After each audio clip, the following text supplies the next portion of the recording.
Assalamualaikum warahmatullahi wabarakatuh. Innal hamdalillah nasta'inuhu wa nastaghfiruh wa na'udzu billahi min shururi anfusina wa min sayyiati a'malina. May yahdihillahu fala mudhillalah wa may yudlil fala hadiyalah. Amma ba'd. Rasa syukur senantiasa kita panjatkan kehadrat Allah Subhanahu wa taala atas segala rahmah, nikmat dan karunia-Nya. Terlebih nikmatul iman wa nikmatul Islam. Sholawat serta salam semoga Allah senantiasa mencurahkan kepada qudwah dan uswah kita, Nabiuna Muhammad Rasulullah sallallahu alaihi wasallam. Para hadirin rahimani wa rahimakumullah, kembali kita berjumpa dalam mengkaji ilmu Allah Subhanahu wa taala di Ramadan hari yang ketiga, di mana pada kesempatan kali ini kita akan membahas golongan yang dirindukan surga. Para hadirin rahimani wa rahimakumullah, tentunya kita sebagai umat manusia, terlebih umat muslim dan muslimah, menjalani kehidupan di dunia ini memiliki tujuan yang jelas. Hal ini sesuai dengan firman Allah dalam surat Az-Zariyat ayat yang ke-56. A'udzu billahi minasyaitonir rajim. Wa ma khalaqtul jinna wal insa illa liya'budun. Dan tidaklah aku ciptakan jin dan manusia melainkan untuk beribadah kepadaku. Jadi jelas tujuan kita Allah ciptakan di dunia ini adalah untuk menyembah Allah Subhanahu wa taala, untuk beribadah kepada Allah Subhanahu wa taala. Setiap aktivitas yang kita lakukan merupakan bentuk ibadah kepada Allah Subhanahu wa taala. Ketika kita sudah melaksanakan ibadah kepada Allah Subhanahu wa taala, tentu Allah akan memberikan balasan kepada kita. Apa balasan yang Allah berikan? Tentunya balasan yang Allah berikan adalah al-jannah, yakni surga. Hal ini sesuai dengan firman Allah dalam surat Al-Buruj ayat yang ke-11. A'udzu billahi minasyaitonir rajim. Innal ladzina amanu wa 'amilus sholihat lahum jannatun tajri min tahtihal anhar dzalikal fawzul kabir. Sesungguhnya orang-orang yang beriman dan melakukan perbuatan sholih, Allah berikan untuknya adalah surga, di mana mengalir sungai-sungai di bawahnya. Dan ini adalah kemenangan yang besar bagi orang-orang yang beriman. Ketika kita beribadah, menjalankan semua perintah Allah dan menjauhi larangannya, maka balasan yang Allah berikan adalah surga. Itulah perbuatan baik dengan ganjaran yang sangat-sangat maksimal yang Allah berikan kepada kita ketika kita betul-betul beribadah kepada Allah. Dan tentunya al-jannah atau surga yang merupakan balasan yang Allah berikan dari kita menyembah dan beribadah kepada Allah, merindukan 4 golongan untuk masuk ke dalamnya. Hal ini sesuai dengan hadis dari jalur sahabat Ibnu Abbas radhiyallahu an yang berbunyi, an Ibni Abbas radhiyallahu anhu qala Rasulullah sallallahu alaihi wasallam, al jannah mutasyaqah ila arba'atin nafar talil Qur'an wa hafizil lisan wa mat'imil ji'an wa sha'im fi syahri Ramadan. Surga merindukan 4 golongan. Yang pertama, talil Qur'an, yakni orang-orang yang gemar membaca Al-Quran. Al-Quran merupakan hudal linnas, petunjuk bagi manusia, dan pembeda antara yang hak dan yang batil.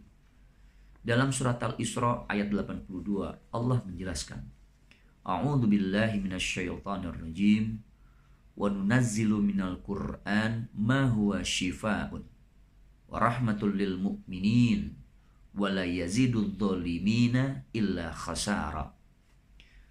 Dalam surat Al-Isra ini Allah menjelaskan bahwa Al-Quran merupakan syifa'un, obat, penawar, wa rahmatun lil mu'minin, dan rahmat bagi orang-orang yang beriman. Artinya apa? Allah turunkan Al-Quran sebagai obat dari segala macam penyakit dan sebagai rahmah. Rahmah di sini artinya nikmat yang begitu besar, penenang bagi umat muslim. Banyak hal yang kita bisa rasakan ketika kita gundah, ketika kita gulana. Kita dekatkan dengan Al-Quran, kita bertilawah Quran, maka hati kita insya Allah akan menjadi tenang. Nabi kita pun mengatakan dalam salah satu hadisnya, khairukum man ta'alamal Qur'an wa 'allamahu. Sebaik-baik dari antara kamu, sebaik-baik di antara kamu adalah yang membaca Al-Quran atau mempelajari Al-Quran dan mengamalkannya. Jelas, Al-Quran merupakan sumber ilmu, Al-Quran merupakan media dan alat yang akan memberikan atau membawa kita kepada keselamatan di dunia dan di akhirat. Karena Al-Quran sebagai syifa, obat dari segala macam penyakit, dan rahmah, penenang bagi setiap muslim.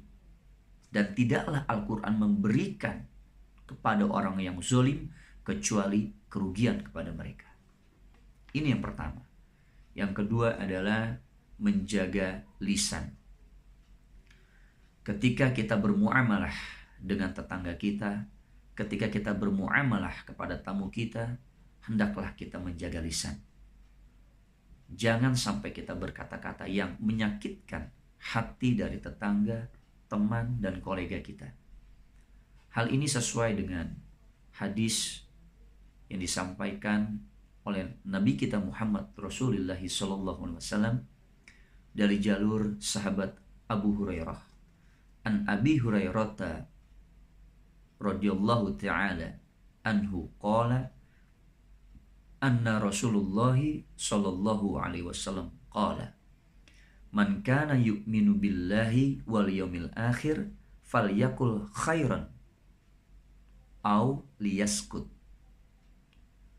wa man kana yu'minu billahi wal yawmil akhir fa'akrim jirahu wa man kana yu'minu billahi wal yawmil akhir fa'akrim doifahu. Nabi kita mengatakan, siapa yang beriman kepada Allah dan hari akhir, maka berkatalah yang baik atau diam. Di sini sudah sangat jelas. Setiap muslim hendaklah berkata-kata yang memiliki nilai. Hendaklah berucap yang memiliki manfaat. Jangan berkata-kata dan berucap yang menyakiti perasaan orang lain. Janganlah berkata-kata dan berucap yang tidak mengandung kebenaran atau hoaks. Kalau kita tidak mengetahui suatu hal atau peristiwa yang kita memang tidak mengalaminya langsung atau tidak mendapatkan informasi yang valid, diam. Janganlah kita berkomentar.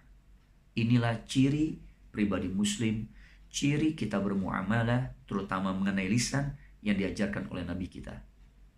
Jadi ingat, berkatalah yang baik atau diam. Yang ketiga adalah memberi makan bagi orang-orang yang lapar.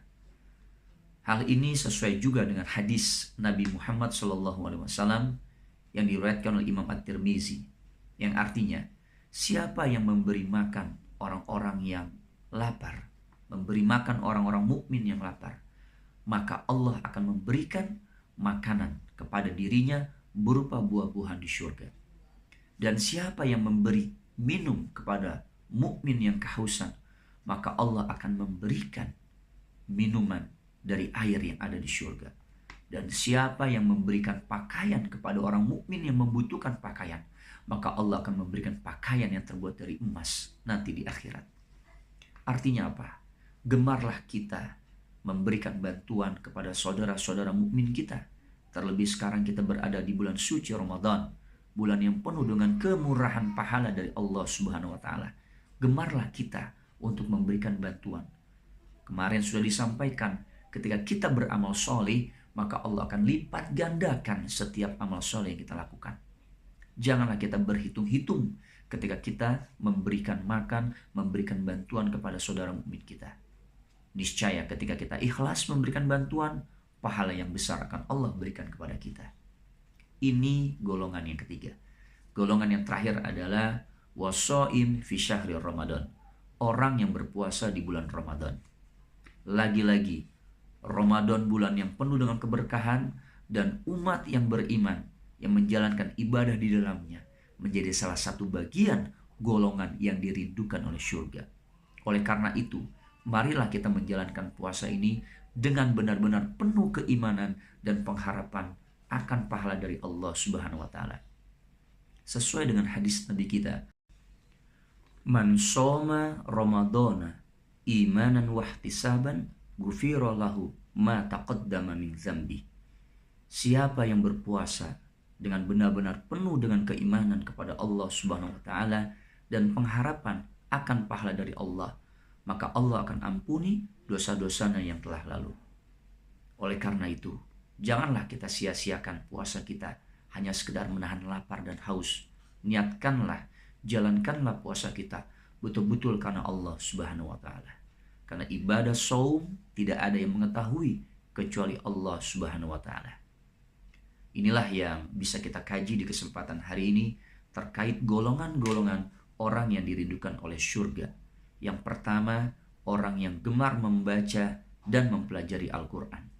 Yang kedua, orang yang senantiasa menjaga lisannya dengan selalu berkata yang baik. Yang ketiga, orang yang memberi makan kepada orang mukmin yang kelaparan. Dan yang keempat adalah orang yang berpuasa di bulan Ramadan penuh dengan keimanan dan mengharapkan pahala dari Allah Subhanahu wa taala. Mudah-mudahan kita menjadi salah satu atau kesemua dari ciri-ciri golongan yang dirindukan surga. Jika ada hal-hal yang bermanfaat, marilah kita amalkan. Dan jika ada kekurangan, itu datangnya dari saya. Kita tutup dengan membaca doa kafaratul majlis. Subhanakallahumma wa bihamdika asyhadu an la ilaha illa anta astaghfiruka wa atubu ilaik. Wal afu minkum. Wassalamualaikum warahmatullahi wabarakatuh.